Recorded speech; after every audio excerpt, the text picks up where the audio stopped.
Fala galera, tudo certinho com vocês? Gente, antes de qualquer coisa, felicidade, saúde e paz para todo mundo. Isso é uma coisa muito importante, tá?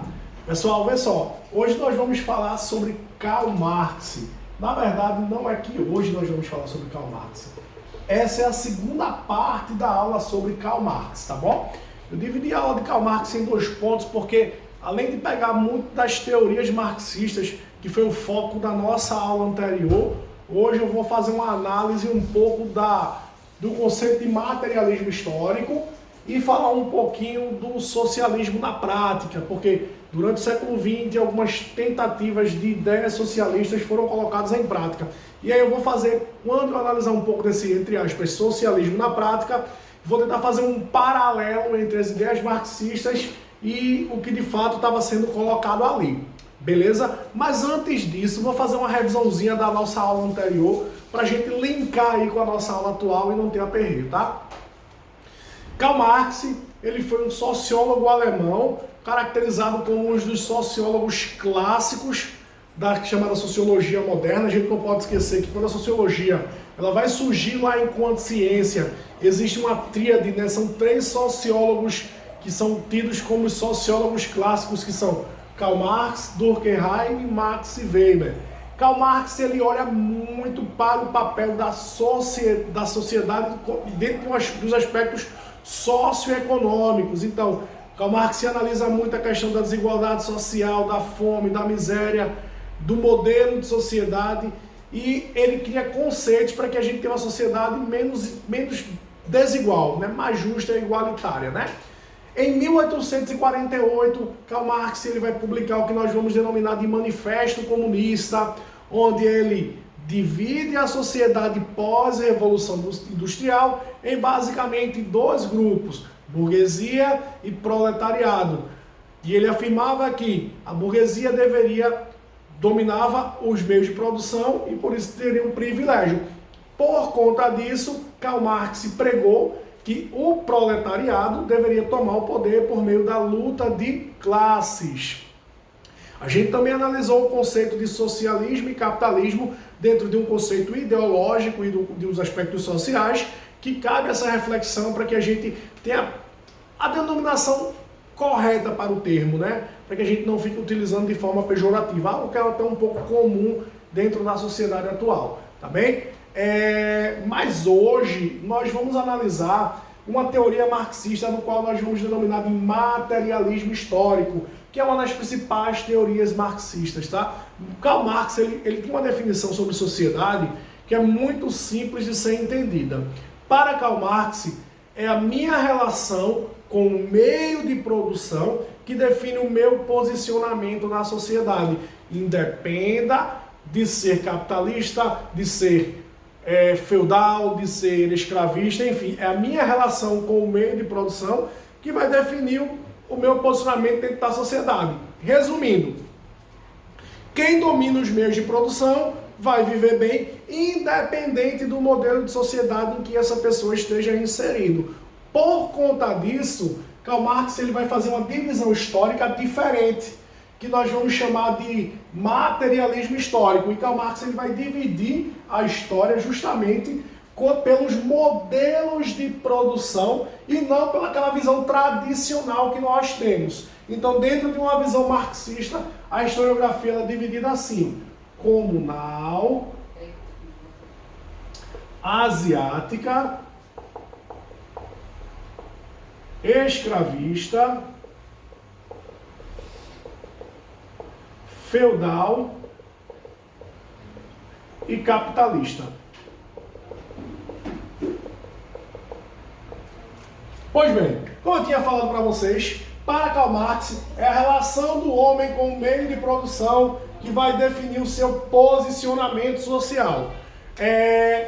Então, dentre essas características aqui, a gente vai ter uma visão histórica dentro do meio de produção, como eu falei para vocês, que é o que o próprio Karl Marx se chama de materialismo histórico.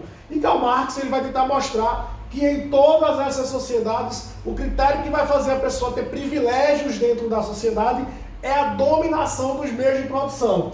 Eu vou tirar como exceção aqui do processo o modo de produção comunal. Por quê? O modo de produção comunal seria ali, onde a gente poderia hoje chamar de período paleolítico, a primeira fase da historiografia, né? E ali naquele período que poderíamos denominar como paleolítico, não existia o conceito de sociedade, né? O homem era nômade, caçador-coletor.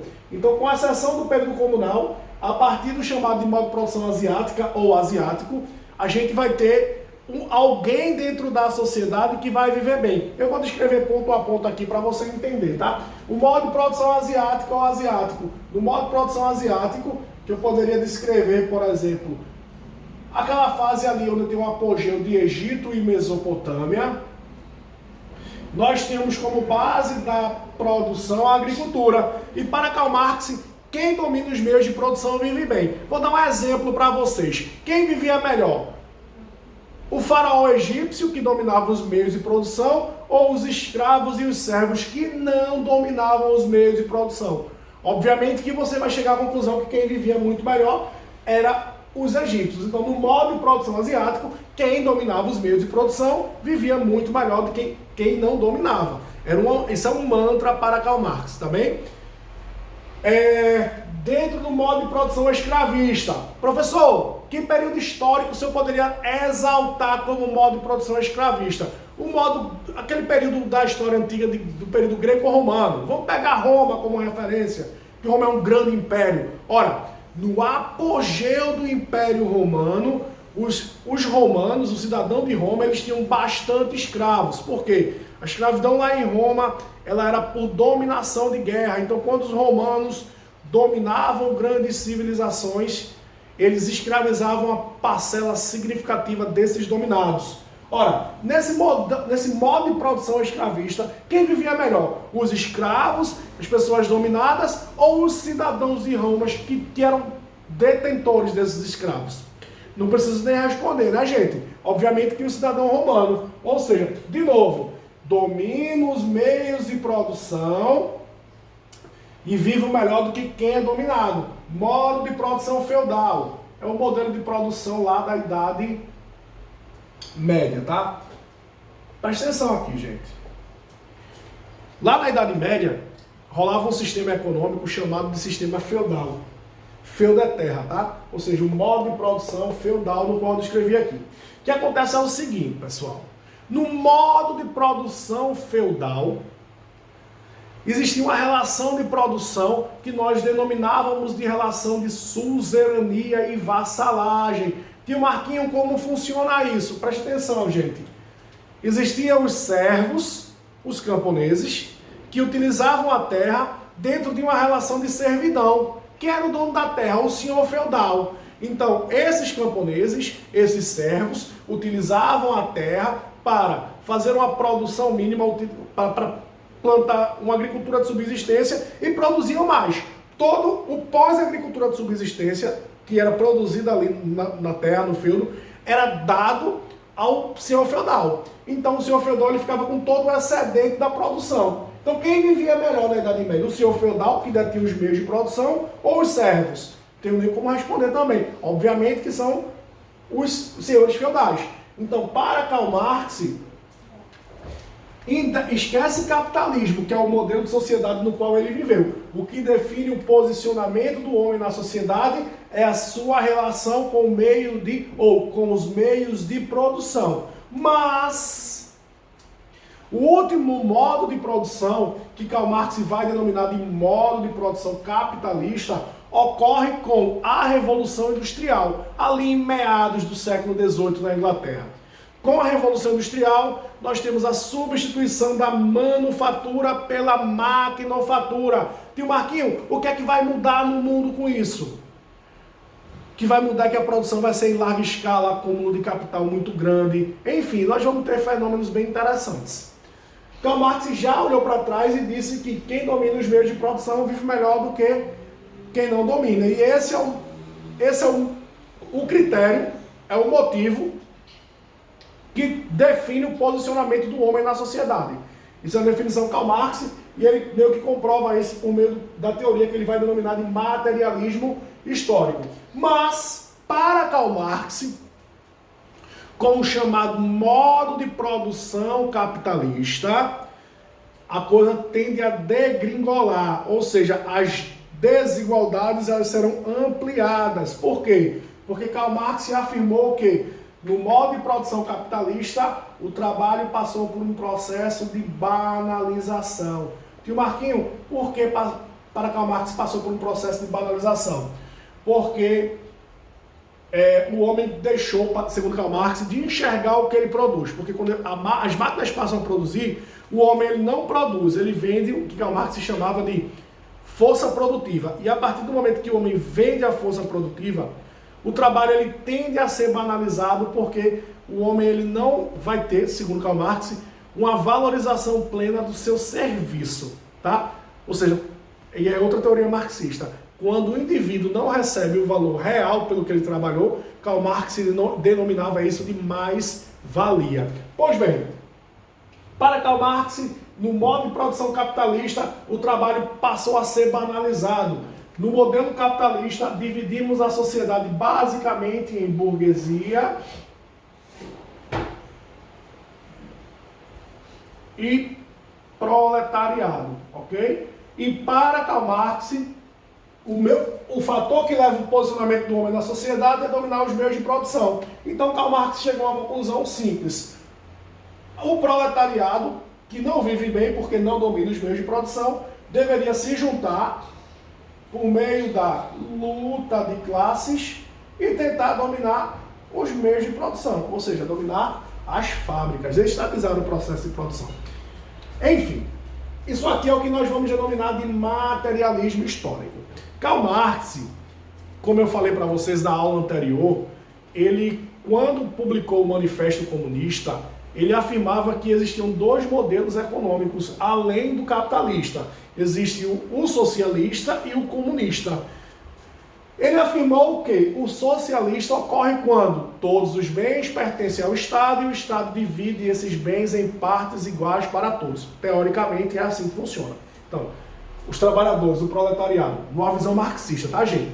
O proletariado deveria se juntar, trabalhadores e todo mundo, unidos, como diria Karl Marx. Os trabalhadores, o proletariado, deveria se juntar e, por meio da chamada luta de classes, deveriam tomar o poder e implantar o que nós vamos chamar de socialismo. Isso é uma visão marxista. No socialismo, todos os bens pertencem ao Estado e o Estado, por consequência, divide esses bens em partes iguais para todos. Então, se a gente for pegar as ideias marxistas e tentar colocar em prática uma ideia socialista, deveria criar uma consciência coletiva, onde todas as pessoas deveriam se conscientizar que são exploradas, utilizar a luta de classes e implantar o socialismo. Pois bem, no século XX, alguns países tentaram implantar teorias que denominaram de socialistas. Eu destaco alguns países, como a Rússia, a China e Cuba. A curiosidade é que esses três países que tentaram implantar o socialismo, eles implantaram grandes ditaduras, tá? E nenhum deles, se a gente for pegar a teoria marxista como exemplo clássico, nenhum desses países passou por aquele processo de trabalhadores de todo mundo unidos, ou seja, criou uma consciência coletiva onde todos se conscientizaram e colocaram em prática. Por quê? Para Karl Marx, esse modelo ele é utópico, porque nunca, segundo o próprio Karl Marx, todas as pessoas irão criar a consciência ou vão se unir para tomar um poder. A unanimidade ela não existe, tá? Dentro da visão marxista. Mas, durante o século XX, alguns países tentaram colocar em prática governos com viés socialista. O primeiro país foi a Rússia, tá certo? Lá em 1917, com a chamada Revolução Bolchevique, tá? E a Rússia ela conseguiu, durante o século XX, criar um bloco ideologicamente socialista, mas esse bloco ele vai entrar em crise e vai deixar de existir no início dos anos 90, tá certo? Mas cabe a menção porque a primeira tentativa de colocar em prática um governo socialista no mundo, ele ocorre com a Rússia. Mas Quando eu analiso socialmente a Rússia, eu tenho algumas ressalvas. Primeiro, a Rússia era um país, era uma monarquia ainda no início do século XX, e era um país altamente ruralizado, não tinha meios de produção industriais, como era o modo de produção capitalista que o Karl Marx falou. Tá? Então um grupo tomou o poder, implantou uma ditadura para depois pensar em industrializar a Rússia. A mesma coisa eu posso analisar com Cuba e China. Cuba é um país aqui da América, tá? Próximo aos Estados Unidos, e a base da economia cubana se dá em algumas monoculturas. Mas Cuba ela cabe uma referência muito grande na atualidade, porque se eu olho para Cuba hoje, dentro de parâmetros capitalistas, a gente vai tecer muitas críticas. Cuba é um país que tecnologicamente está muito atrasado. Cuba é um país onde passa por um bloqueio econômico encabeçado pelos Estados Unidos há algumas décadas, e isso atrasa a entrada de empresas multinacionais lá, mas alguns critérios sociais em Cuba são muito significativos, como saúde, educação, moradia e alimentação. É uma coisa que o governo cubano ele coloca como referência. Então você tem um paralelo em Cuba. Se eu pego os critérios capitalistas, Cuba está muito atrasada. Tecnologia, sofisticação, coisas do gênero. E quando a gente olha para o lado de cá e analisa a questão de Cuba como um país voltado para a questão de aspectos sociais, é meio que o foco cubano, tá? E o outro país é a China. A China é uma grande referência porque a China ela implantou lá com Mao Tse-tung a chamada Revolução Cultural Chinesa, tá?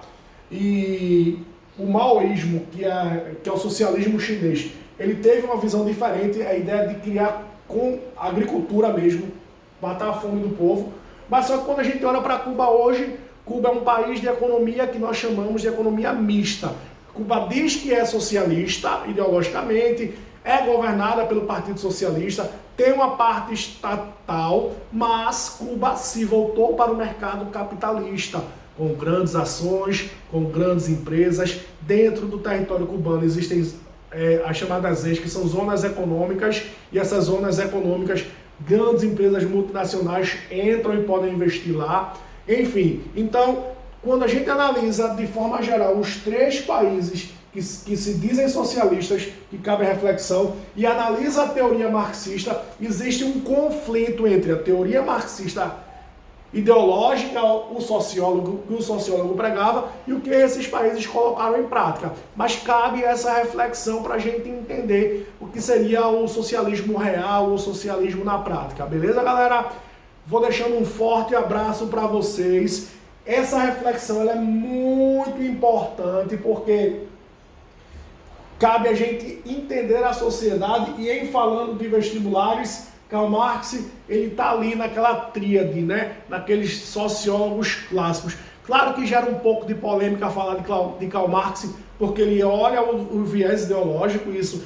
Qualquer pensador, sendo de qualquer lado que ele fala, quando ele analisa o viés ideológico, ele leva uma crítica, tá bem? Gente, deixo um forte abraço para vocês. Qualquer dúvida, podem me procurar pela plataforma ou por outros meios, que eu estou aqui para tirar qualquer dúvida de vocês, tá bem? Fiquem na paz, tchau, tchau, valeu!